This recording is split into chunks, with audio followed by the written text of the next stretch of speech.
Allah.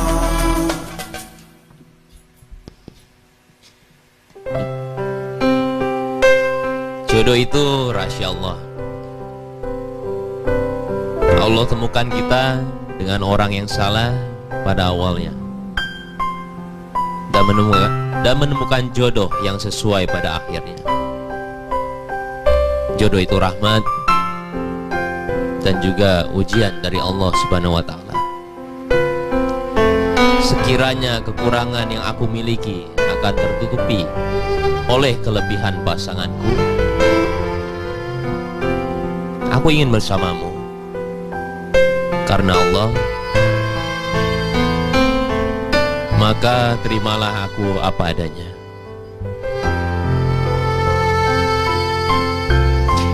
Jodoh itu tidak datang secepat kilat, tidak akan lewat walau semenit saja.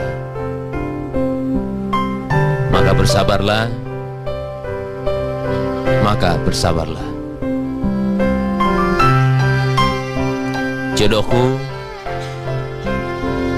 aku tidak tahu dirimu siapa dan entah di mana. Aku hanya tahu engkau ada di dunia atau di surga.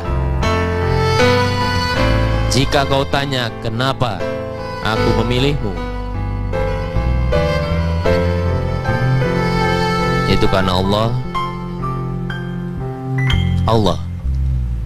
memberiku cinta yang ditujukan kepadamu. Allah Maha Penyayang, Allah Maha Besar, dan saya pun mencintai Allah. Masya Allah. Tepuk tangan lu dong ibu-ibu. Masya Allah.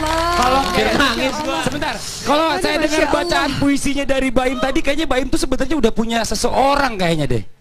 Udah punya seseorang berarti. Hah? Udah bagus ya? lagi bagus banget udah. ini bener. Ntar dulu, saya tanya. Udah punya kan? Lagi deket sekarang, diem. Oh. Untung ini nggak live loh. Mudah-mudahan yang lagi deket itu nonton. Dia bilang untung aja ini nggak live ini ya kan? Ya nanti diedit juga. Untung ini nggak live. Kasih tahu aja ntar mumpung nggak live diedit ntar. Coba ngomong pacarnya siapa sih? Inisialnya itu ini edit ya nanti ya. Edit gampang lah ini bisa gampang. Inisial, edit ya. Iya. Inisialnya apaan? C depannya. C. Iya pokoknya gitu deh inisialnya. Claudia Cynthia Bella. Enggak, nggak tahu lah, nggak tahu. Udah ini kan.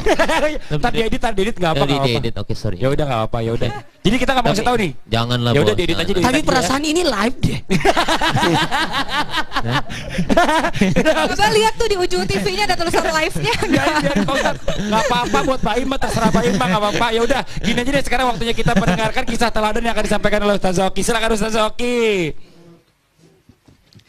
Hari ini kita akan sama-sama mendengarkan sebuah kisah cinta yang luar biasa, yang mudah-mudahan kita bisa ambil hikmahnya.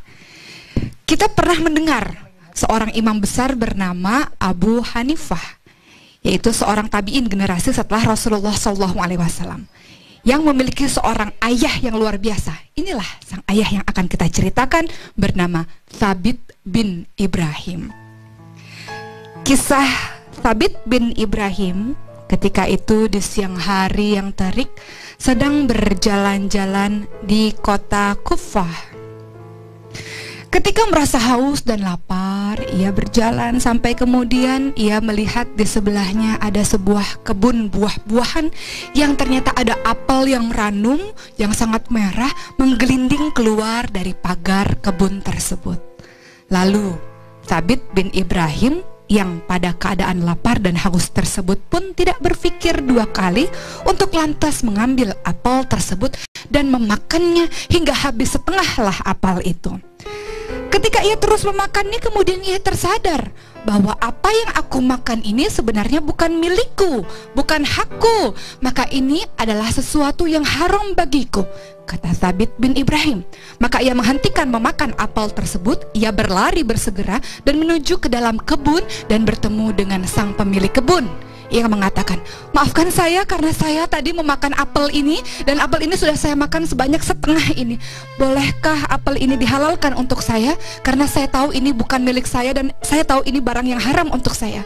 Saya takut kalau saya memakan barang yang haram, jasad saya ini, tubuh saya ini akan menjadi umpan bagi api neraka. Kata Thabit bin Ibrahim ketakutan kepada sang pemilik kebun. Ia kira pemilik kebun. Lalu sang laki-laki tua itu mengatakan, mohon maaf wahai pemuda, saya bukanlah pemilik kebun ini. Kebun ini hanya saya jaga saja. Hanya saya membuat kebun ini menjadi kemudian banyak sekali buah-buahan. Ini bukan milik saya. Maka kamu tidak bisa meminta barang ini, apel ini dihalalkan karena saya. Kau harus pergi ke tempat pemilik kebun ini. Di mana pemiliknya? Aku harus segera datang untuk aku bisa menghalalkan apel ini. Aku takut memakan barang yang haram masuk ke dalam tubuhku, kata Thabit bin Ibrahim. Lalu sang penjaga kebun tersebut mengatakan, orang yang menjadi pemilik kebun ini rumahnya jauh sekali dari kebun ini. Kau harus menempuh perjalanan selama 1 hari 1 malam. Tidak apa-apa wahai penjaga kebun, aku harus pergi menemui sang pemilik kebun ini. Pada akhirnya Thabit bin Ibrahim tanpa berpikir panjang lalu terus berjalan sampai 1 hari 1 malam untuk menuju sang pemilik kebun. Sampai di rumah sang pemilik kebun, ia mengetuk pintu tersebut dan mengatakan, wahai bapak, sebelumnya saya mohon maaf. Saya datang kemari menempuh perjalanan 1 hari 1 malam karena saya telah memakan makanan yang haram untuk saya. Apelmu keluar dari pagar kebunmu dan kemudian saya makan. Saya takut sekali dengan barang haram yang masuk ke tubuh saya. Maka tolonglah, saya mohon apel ini halalkan untuk saya supaya saya tidak mendapatkan murka Allah, kata Thabit bin Ibrahim ketakutan. Lalu sang pemilik kebun, sang bapak ini mengatakan, wahai pemuda, saya tidak kenal siapa engkau, tapi saya menghargai niat baik engkau. Iya, karena saya ingin mendapatkan ridho dari Allah, kata Thabit bin Ibrahim. Kalau begitu, hanya ada 1 cara saja supaya saya bisa menghalalkan apel yang telah masuk ke dalam tubuhmu itu. Apa itu? Apapun yang engkau minta aku akan penuhi. Hanya saja aku tidak mau Allah marah kepadaku, maka aku harus menghalalkan apel ini. Sebutkan saja, kata Thabit bin Ibrahim. Lalu sang bapak itu mengatakan, mudah saja, nikahi saja putriku, kata sang bapak pemilik kebun. Menikahi putri bapak? Ya, nikahi putriku. Tapi kau harus tahu, putriku itu adalah orang yang buta, orang yang tuli, orang yang bisu, dan ia juga gadis yang lumpuh. Lalu Thabit bin Ibrahim terdiam dalam hatinya. Hanya saja aku memakan setengah apel ini, aku harus menikahi anaknya yang buta, tuli, bisu, dan lumpuh tersebut, kata hatinya. Hatinya berontak, namun kemudian ia mengatakan, tidak ada cara lain pak, aku hanya memakan setengah apelmu saja. Lalu bapak itu mengatakan, kalau kau ingin apel ini halal untukmu, tidak ada cara lain, silahkan nikahi putriku. Hanya saja putriku memiliki kekurangan seperti itu, kata sang bapak. Lalu Thabit bin Ibrahim pun akhirnya menarik nafasnya dan mengatakan, baik bapak, aku terima tawaran bapak hanya karena Allah subhanahu wa ta'ala. Aku melakukan ini hanya karena supaya Allah mencintaiku, karena aku ingin halal masuk ke dalam tubuhku. Aku melakukan apapun demi Allah karena Allah saja. Baik bapak, aku mau menikah hari ini juga, kata Thabit bin Ibrahim. Lalu akhirnya Thabit bin Ibrahim pun dinikahkan dengan gadis yang kata sang bapak tuli, bisu, buta, dan lumpuh tersebut. Maka ketika sudah selesai akad nikah, sang gadis kemudian disimpan di dalam kamar. Thabit bin Ibrahim belum pernah melihat gadis tersebut. Di malam pertama ia membuka pintunya dan kemudian dalam hatinya, haruskah aku mengucapkan salam? Ketika aku mengucapkan salam, toh sang gadis tidak dapat mendengar dan menjawab salamku ini. Tapi tidak masalah, bukankah banyak malaikat di sini? Lalu Thabit bin Ibrahim pun mengatakan, Assalamualaikum warahmatullahi wabarakatuh. Beberapa saat kemudian terdengar suara yang sangat lembut dari sang gadis tersebut. Sang gadis menjawab, Waalaikumsalam warahmatullahi wabarakatuh. Thabit bin Ibrahim terkejut dan kemudian hatinya kembali bertanya-tanya, bukankah kata sang bapak anak ini bisu? Bukankah kata sang bapak anak ini tuli? Kemudian Thabit bin Ibrahim mendekat kepada gadis tersebut dan mengulurkan tangannya untuk meraih gadis tersebut. Gadis tersebut pun menyambut tangan Thabit bin Ibrahim dengan penuh kelemah lembutan dan berjalan mendekatinya. Thabit bin Ibrahim semakin terkaget-kaget dan kemudian memandang wajah sang gadis tersebut dan mengatakan, wahai gadis yang telah kunikahi, ada apa denganmu? Kau mengatakan, ayahmu mengatakan kau bisu, buta, tuli, dan lumpuh, namun tidak kenyataannya. Lalu sang gadis mengatakan, "Wahai suamiku, ketahuilah apa yang ayahku katakan adalah benar. Adapun ayahku mengatakan aku ini adalah orang yang buta, karena mataku tidak pernah aku gunakan untuk melihat hal-hal yang haram. Aku dikatakan oleh ayahku, kupingku ini tuli, karena aku tidak pernah mendengar kalimat-kalimat yang haram. Aku selalu mendengar kalimat-kalimat yang baik. Adapun ayahku mengatakan bibirku ini bisu, karena setiap hari, setiap saat bibirku senantiasa asma Allah aku ucapkan berulang-ulang, tidak pernah aku mengucapkan hal-hal yang membuat Allah murka. Dan adapun ayahku mengatakan kakiku lumpuh, karena aku tidak pernah pergi dan mengunjungi tempat-tempat yang membuat Allah marah, yang membuat Allah pada akhirnya benci padaku. Aku menjalankan segala kehidupanku karena Allah Subhanahu wa Ta'ala." Maka Thabit bin Ibrahim memandang gadis tersebut dan memeluk sang istri dan mengatakan, "Terima kasih ya Allah atas gadis salihah ini."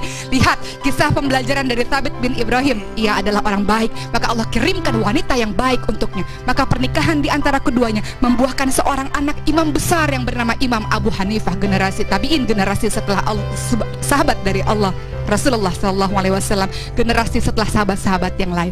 Mudah-mudahan ini menjadi pembelajaran, motivasi untuk kita menaikkan kualitas diri kita untuk mendapatkan yang baik. Amin. Insya Allah. Amin. Amin ya Rabbal Jadi alamin. kalau berbicara tentang jodoh, memang kadang-kala ada saja sebab-sebabnya, ada Betul. saja jalannya. Betul. Tinggal manusia kadang-kala lupa bahwa sebenarnya Allah sudah mengaturkan kehidupan kita 50.000 tahun sebelum dunia ini diciptakan. Masya Allah. Nih Pak Ustadz, Ustazah, Ustadz Sam, nanti kita kasih kesempatan juga kepada jamaah yang ada di studio ini semuanya untuk bertanya langsung kepada Pak Ustadz dan juga Ustazah. Mbak Im juga boleh kalau mau nanya. Ada yang mau ditanya nanti ya? Banyak. Nah, ini Mbak Im juga banyak yang mau ditanya ini. Yang di rumah jangan kemana-mana, kita akan lanjutkan lagi setelah satu ini. Tetap di Islam itu Indah.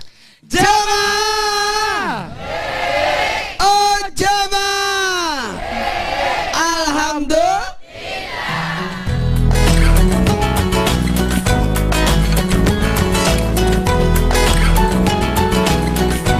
Pagar kebun tersebut.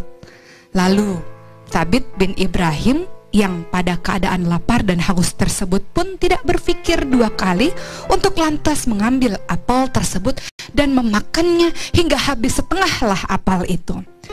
Ketika ia terus memakannya, kemudian ia tersadar bahwa apa yang aku makan ini sebenarnya bukan milikku, bukan hakku, maka ini adalah sesuatu yang haram bagiku, kata Thabit bin Ibrahim.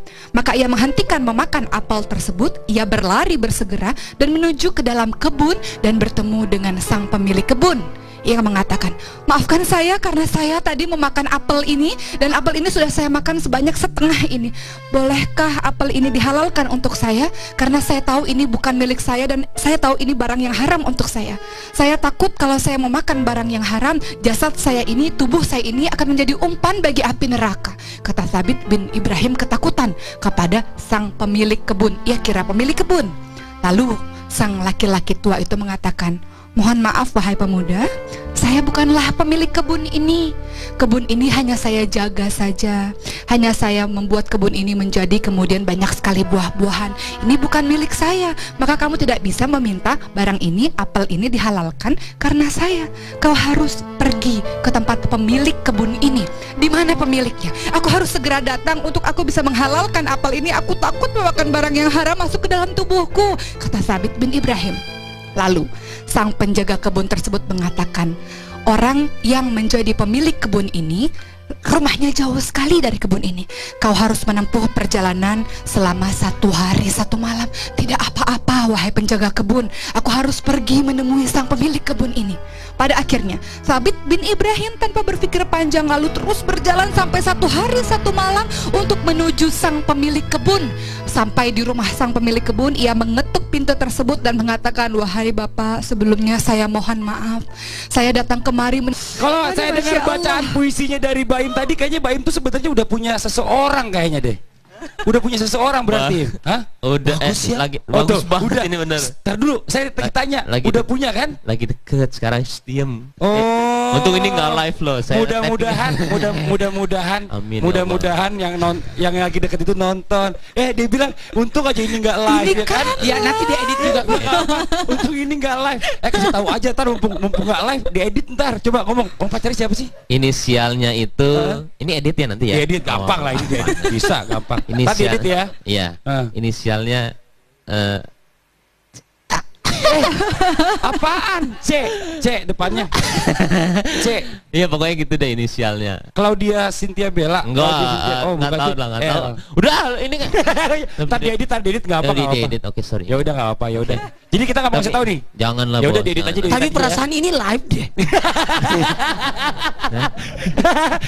Coba lihat tuh di ujung TV-nya ada tulisan live-nya. Nggak apa-apa buat Pak Ima, terserah Pak Ima, nggak apa-apa. Ya udah, gini aja deh, sekarang waktunya kita mendengarkan kisah teladan yang akan disampaikan oleh Ustaz Zoki. Silakan Ustaz Zoki. Hari ini kita akan sama-sama mendengarkan sebuah kisah cinta yang luar biasa, yang mudah-mudahan kita bisa ambil hikmahnya.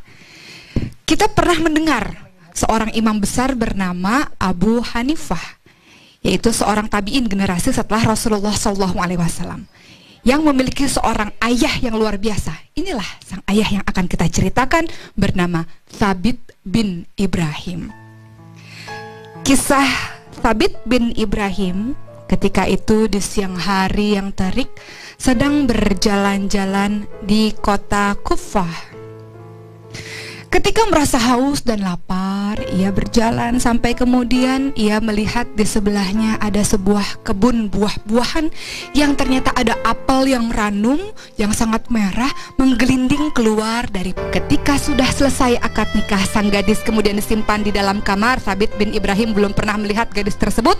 Di malam pertama ia membuka pintunya dan kemudian dalam hatinya, haruskah aku mengucapkan salam?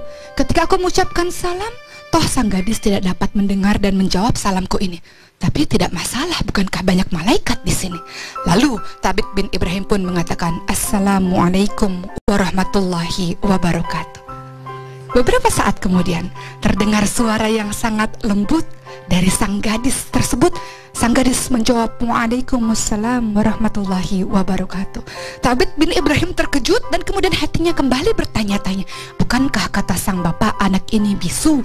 Bukankah kata sang bapak anak ini tuli? Kemudian Thabit bin Ibrahim mendekat kepada gadis tersebut dan mengulurkan tangannya untuk meraih gadis tersebut. Gadis tersebut pun menyambut tangan Thabit bin Ibrahim dengan penuh kelemah lembutan dan berjalan mendekatinya. Thabit bin Ibrahim semakin terkaget-kaget dan kemudian memandang wajah sang gadis tersebut dan mengatakan, wahai gadis yang telah kunikahi, ada apa denganmu? Kau mengatakan, ayahmu mengatakan kau bisu, buta, tuli dan lumpuh, namun tidak kenyataannya. Lalu sang gadis mengatakan, wahai suamiku, ketahuilah apa yang ayahku katakan adalah benar. Adapun ayahku mengatakan aku ini adalah orang yang buta, karena mataku tidak pernah aku gunakan untuk melihat hal-hal yang haram. Aku dikatakan oleh ayahku, kupingku ini tuli, karena aku tidak pernah mendengar kalimat-kalimat yang haram. Aku selalu mendengar kalimat-kalimat yang baik. Adapun ayahku mengatakan bibirku ini bisu, karena setiap hari, setiap saat bibirku senantiasa asma Allah aku ucapkan berulang-ulang, tidak pernah aku mengucapkan hal-hal yang membuat Allah murka.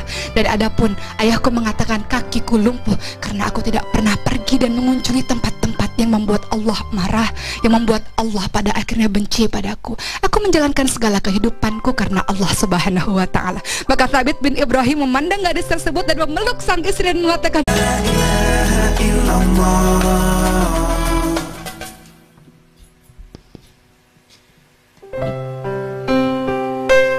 Jodoh itu rahasia Allah. Allah temukan kita dengan orang yang salah pada awalnya dan menemukan jodoh yang sesuai pada akhirnya. Jodoh itu rahmat dan juga ujian dari Allah Subhanahu wa ta'ala. Sekiranya kekurangan yang aku miliki akan tertutupi oleh kelebihan pasanganku, aku ingin bersamamu karena Allah, maka terimalah aku apa adanya.